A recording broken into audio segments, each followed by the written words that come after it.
मानसिक रोग की बात आती है, मेंटल इलनेस की बात आती है, तो हमें पता ही नहीं होता है कि क्या लक्षण वो हैं जिससे हम मानसिक रोग को पहचान है। वो है स्लीप डिस्टर्बेंस, नींद ना आना, जल्दी जाग जाना, नींद लेट आना और ज़्यादा नींद आना, ये भी मानसिक बीमारी का एक लक्षण है। इसके साथ ही मन का उदास रहना, तो जैसे काम में मन ना लगना, लॉस ऑफ इंटरेस्ट जिसको हम कहते हैं या एनहीडोनिया भी कहते हैं। तो एक इंसान जो पहले बहुत अच्छे से काम कर रहा था वो अब वही काम में इंटरेस्ट नहीं ले रहा है, तो ये एक मानसिक रोग का लक्षण हो सकता है। इसके अलावा घबराहट रहना कि कहीं कुछ हो ना जाए, कहीं मेरे परिवार में किसी को कुछ हो ना जाए, डर लगना, अगर कोई बंद कमरे में बैठा है तो उसको वहाँ पे डर लगना, फियर ऑफ क्लोज्ड स्पेसेस जिसको हम कहते हैं कि बंद कमरे में डर लगना, प्लेन में डर लगना, लिफ्ट में चढ़ने से डरना, ये भी मानसिक रोग के लक्षण हो सकते हैं। बहुत ज़्यादा सोचना, पेशेंट आके बोलते हैं कि हमारा दिमाग चलता रहता है, हमारी हर टाइम सोच चलती रहती है, तो ये भी एक मानसिक रोग का लक्षण हो सकता है। आपने देखा होगा कई बार कोई इंसान बार बार हाथ धो रहा है, उसको एक बार धोने से तसल्ली नहीं मिल रही है और उसको ऐसा लगता है कि मेरे हाथ गंदे हैं, तो अगर वो इस तरह के लक्षण आपको देखने को मिलते हैं तो वो भी एक मानसिक रोग के लक्षण हो सकते हैं। इसके साथ ही बार बार ताला चेक करना, रिपीटेड चेकिंग ऑफ लॉक्स, ये भी मानसिक रोग के लक्षण हो सकते हैं।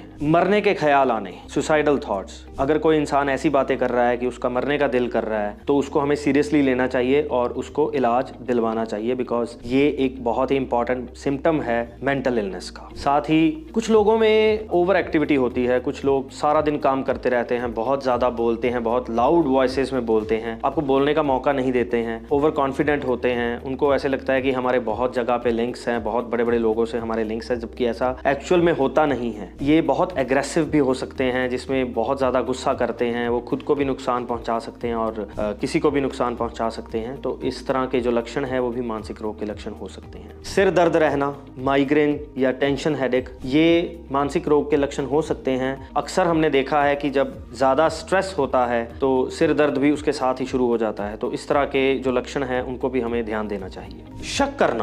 करना कि कोई मेरी बातें करता है, मेरे बारे में कोई साजिश कर रहा है, पुलिस मेरे पीछे लगी हुई है, वो मुझे कुछ कर देंगे, मुझे कोई नुकसान कर देंगे। हस्बैंड का वाइफ पे शक करना या वाइफ का हस्बैंड पे शक करना, जिसको हम डिल्यूजन्स बोलते हैं, तो ये एक बड़ा इंपॉर्टेंट सिम्टम है जो कि मानसिक रोगों का लक्षण हो सकता है। इसके साथ ही आवाज़ें सुनाई देना, किसी इंसान को लगता है कि उसके आसपास जो घर हैं वहाँ से उसके बारे में लोग बातें कर रहे हैं और वो उसको सुन रही हैं, तो इस तरह के जो लक्षण है वो भी मानसिक रोग के लक्षण हो सकते हैं। इसके अलावा अकेले में बातें करना, बुड़बुड़ाना, जिसको हम मटरिंग कहते हैं, या अकेले बैठे हंसना, बिना बात के हंसना, ये भी मानसिक रोग का लक्षण हो सकता है। भूलने की बीमारी, डिमेंशिया, अल्जाइमर डिजीज, ये जो बीमारियां हैं जिसमें इंसान भूल जाता है कि उसने आज सुबह क्या खाया है या कल रात को क्या खाया था, या वो किसी को पहचानना भूल जाता है या वो रास्ता भूल जाता है, तो ये डिमेंशिया की प्रॉब्लम हो सकती है। इसके लिए हमें जल्द से जल्द इलाज मरीज को करवाना चाहिए। बच्चों में अक्सर हमने देखा है कि स्कूल से कंप्लेंट आती है कि बच्चा एक जगह पे टिक के नहीं बैठता है क्लास में, वो बाकी बच्चों को तंग करता रहता है। जब लाइन में वो खड़ा होता है तो एक जगह पे वो खड़ा भी नहीं हो सकता है, तो जिसको हम हाइपर एक्टिव डिसऑर्डर कहते हैं, बच्चों में ADHD बोला जाता है जिसे। ये एक बच्चों की मानसिक बीमारी है जो हमें जल्द से जल्द पहचाननी चाहिए और उसका इलाज करवाना चाहिए। इसके अलावा सेक्सुअल डिसऑर्डर्स, सेक्स समस्याएं जिसमें प्रीमेच्योर इजैकुलेशन, शीघ्र पतन जिसे हम कहते हैं, या इरेक्टाइल डिसऑर्डर्स, ये भी मानसिक रोगों के लक्षण हो सकते हैं।